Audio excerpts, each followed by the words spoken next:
Hello, and once again, we are live on the Modern Mystery School podcast and YouTube channel. And yes, you are right. We have the lovely Aleks with us to keep us updated. What's going on, Aleks? How are you? Tell us, is there lots of change? Because it's all very busy, as you predicted. Hi, everyone. Lovely to connect with you all again. Yes, March is definitely a busy month. So we do have a lot of change in the air. So if you've been kind of feeling a bit unsettled, unsure of things, your head spinning a lot, that is totally okay and totally normal, you know, when we start experiencing shifts and changes. And so we have two big shifts happening this month. And so one of them was just a week ago. What's today? Wednesday. So last Tuesday, Saturn transitioned into Pisces, and then on the 23rd, which is what next Thursday, I think. Yeah, next Thursday. Pluto will be transitioning into Aquarius. And so we've got a lot going on. And so if you are feeling like that stress of transition, the stress of uncertainty, that is totally normal. And so it's okay. That will change. That will pass, as all things do. So I do want to reassure you, you know, if it has been a little bit hard on you. Good. Yes, I think lots of people are feeling that, Aleks. Lots of people are feeling, so it's good for people to have that. Yeah, for sure. You know, and the thing is, like, I think what most people are really feeling right now, you know, is Saturn's transition into Pisces. You know, because up until last Tuesday, Saturn was over in Aquarius, and he was in the realm of the mind, and he was in his own sign, right? So that's easier for us, you know. But now Saturn is transitioning into a sign that in some ways is kind of opposite to his own nature. Right. So first of all, Saturn is going to be spending basically almost 3 years in Pisces, because he's going to be there until February 13th in 2026. Yeah, quite a long time then. Yeah, it is quite a long time. Right now, he's going to be in and out, but you know, for the most part, he'll be in there. And the thing about Saturn is he is the planet that is about our foundation. He is about grounded, tangible reality. You know, energetically, Saturn's function is to take energies and to vibrate them into the physical, you know, to bestow them upon matter or to imprint them upon matter. Right.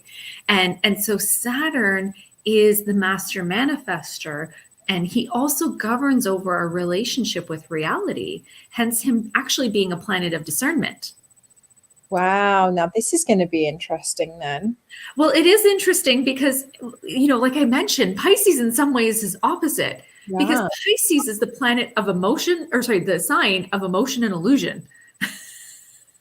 Wow. Right? Things that are not tangible, things that are not real. Yeah. Well, let's see what this 3 years going to bring then. So in terms of our development, or you know, how does this support us, Aleks? How does this, you know, how can we make the best of it, let's say? Yeah.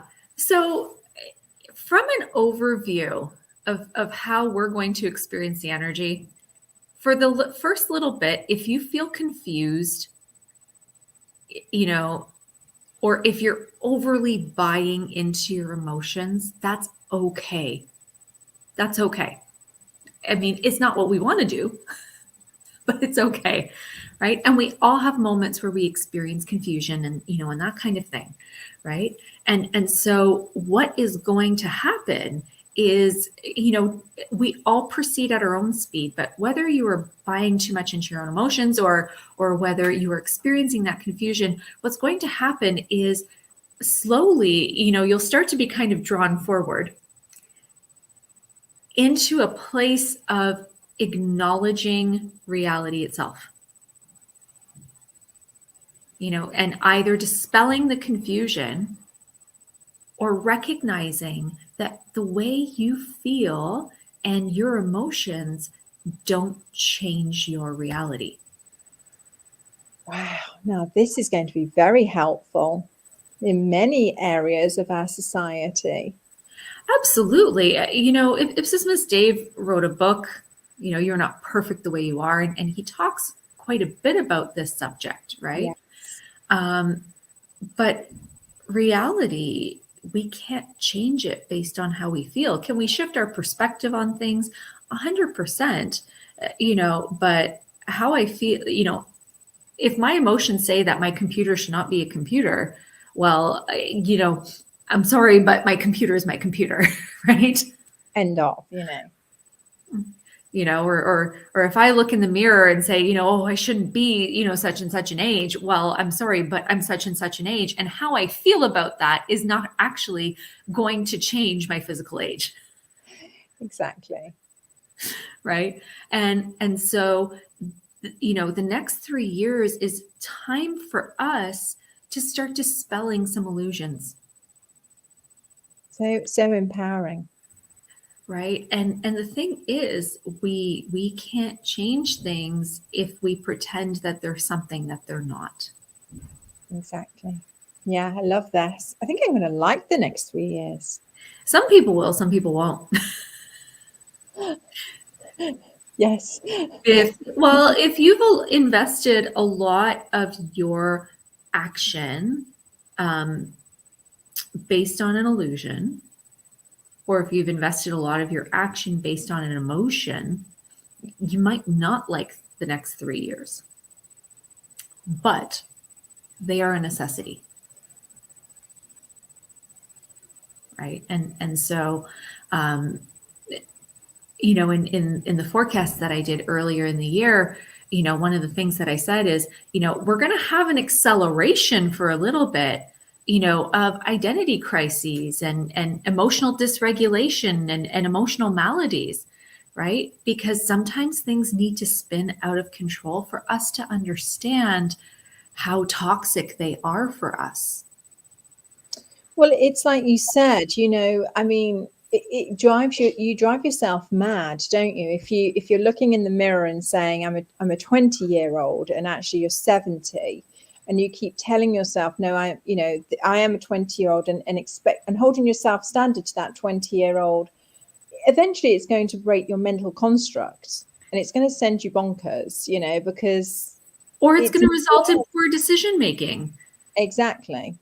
So for me, this is so incredibly empowering and useful, and to that point, Aleks, what the tools that we have, initiation, the techniques that we have, these will aid people through all of these times, won't they?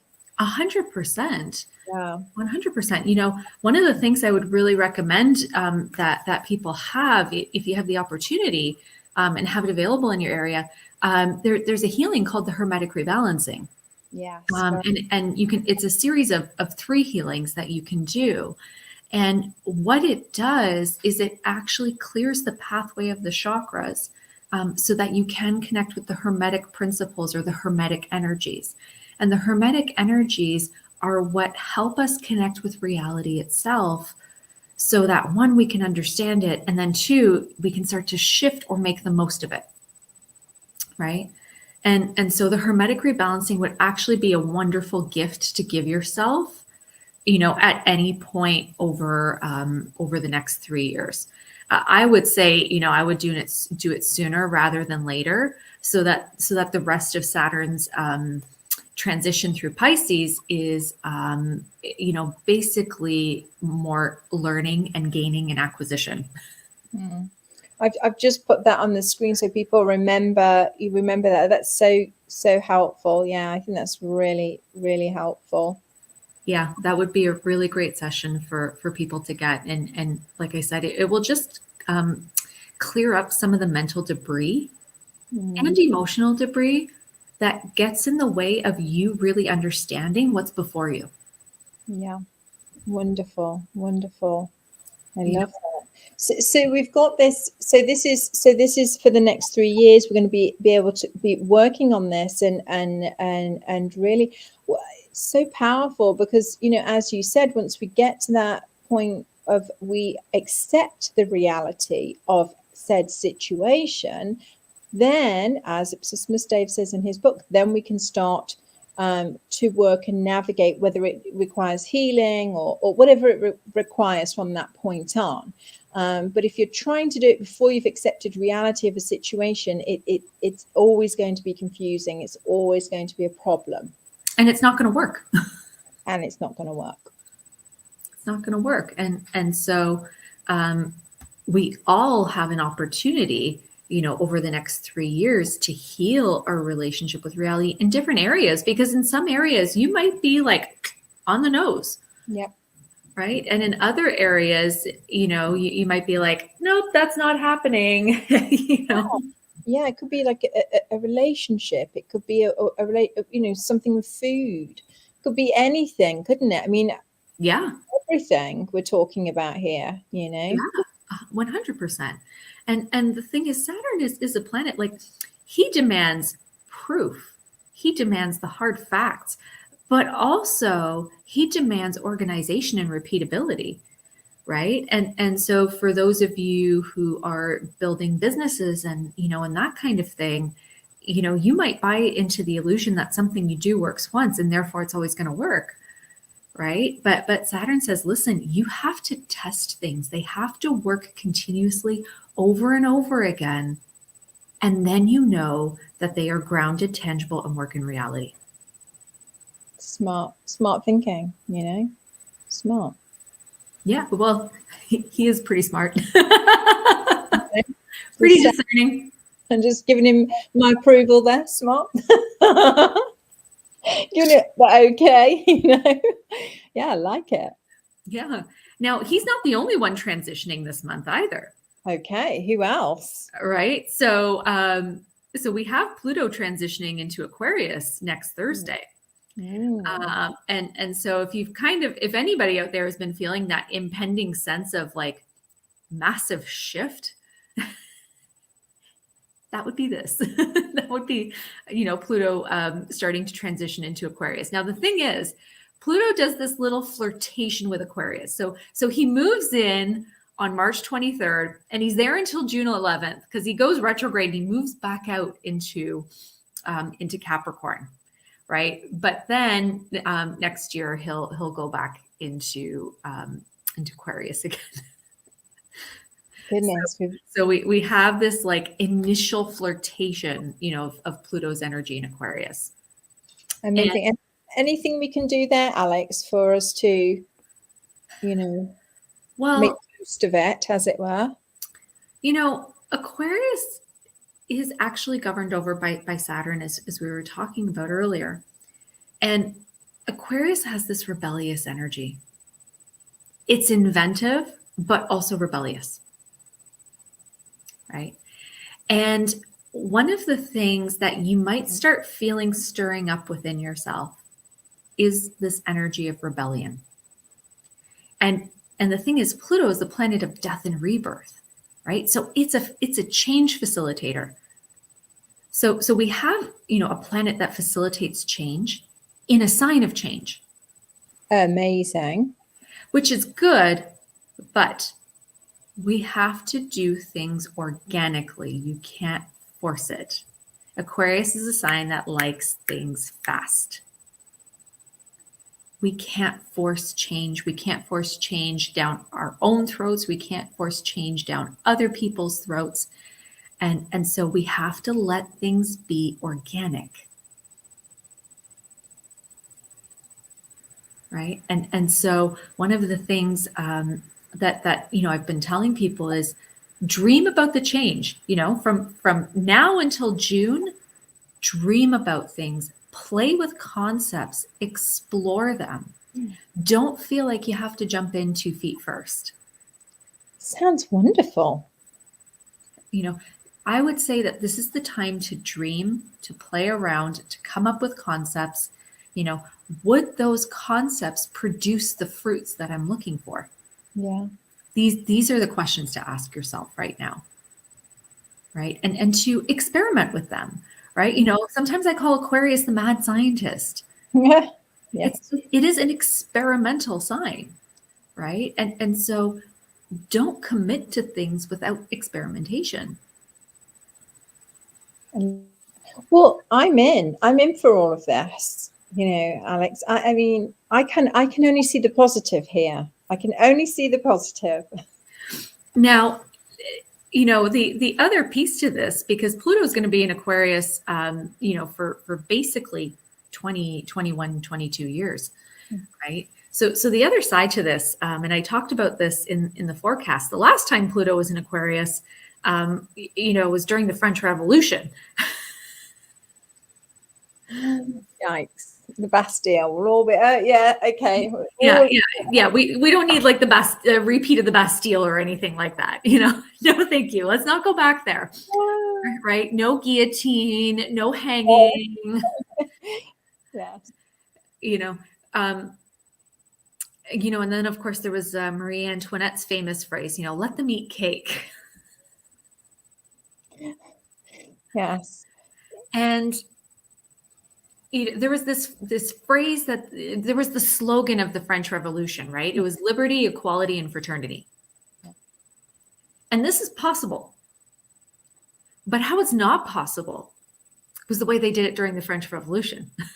Exactly. Yeah. And so we can't be beating down on other people. No. And this is where the shadow aspect of Pluto and Aquarius can come in that this can be a time of attacking others based on perceived authority, right? Or in the name of equality. Interesting. But we can't call it liberty, we can't call it equality, and we can't call it fraternity if we're attacking certain segments of the population to uplift others. Exactly. Because it's none of those things. No.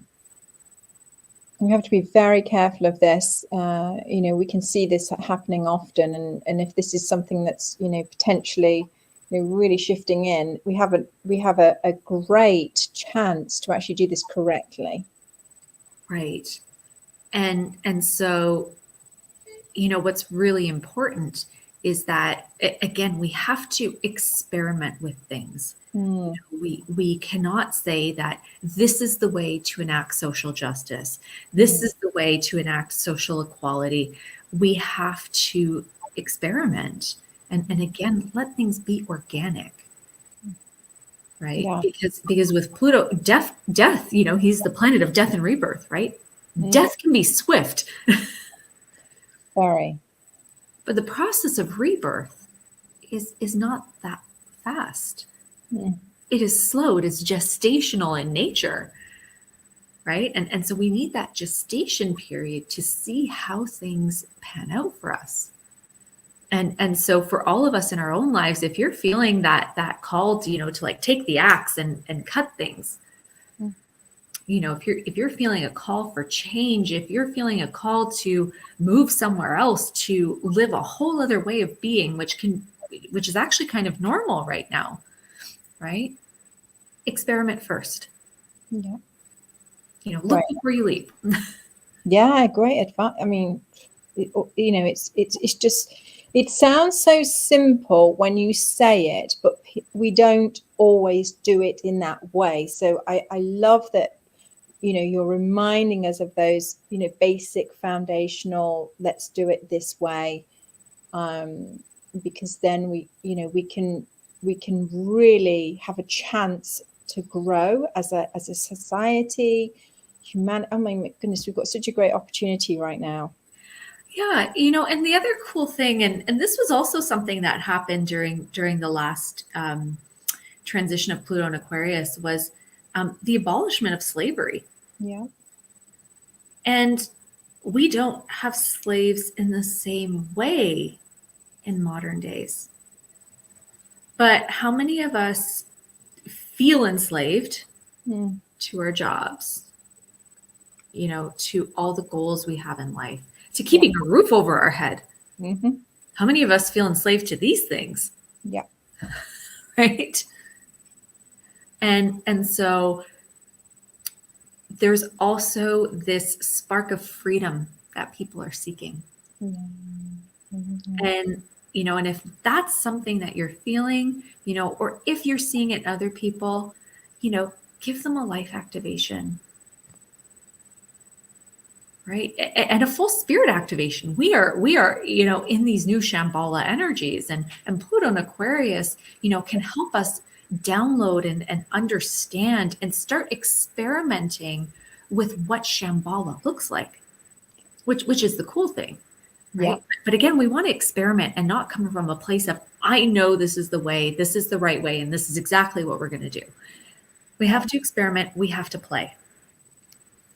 I love it. I love it. Aleks, it's 20 minutes has gone by whizzed. We were due to just give everybody 10 minutes, and we have just been so excited.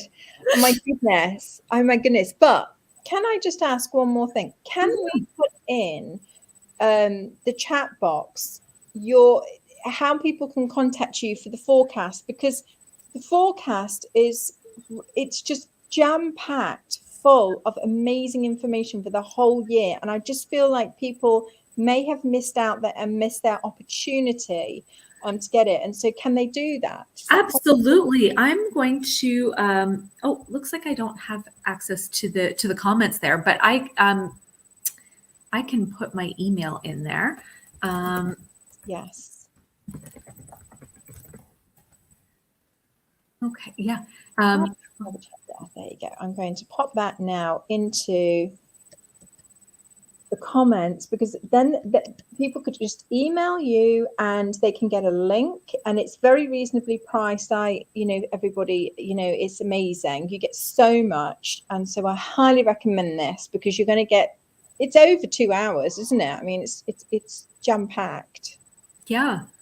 Yeah. And so my top 2 tips: 1, play, experiment, look before you leap. Right.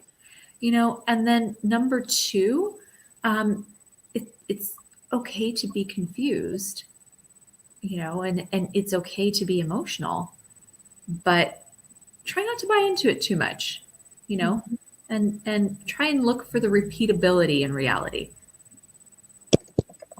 I love it.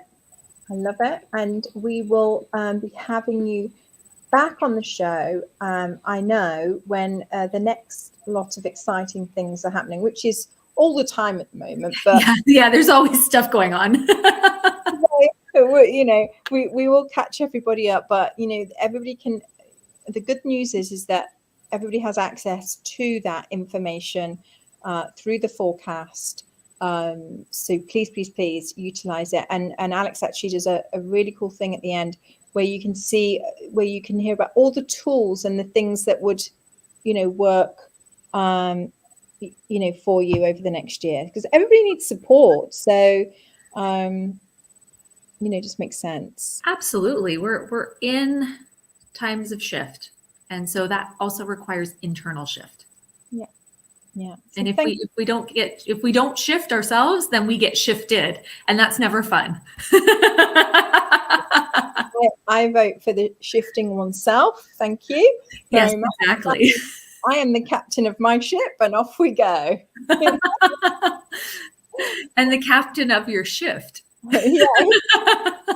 Could that be our new little jingle that we could have? Absolutely. Shambhala, I am the captain of my shift. Woo-hoo! You heard it here first. Oh, Aleks, thank you so much. It's always an absolute pleasure. And we will see you very, very soon. Absolutely. Thank you for allowing me to be here and to share with everyone. My pleasure. And thank you, everyone. See you all very soon.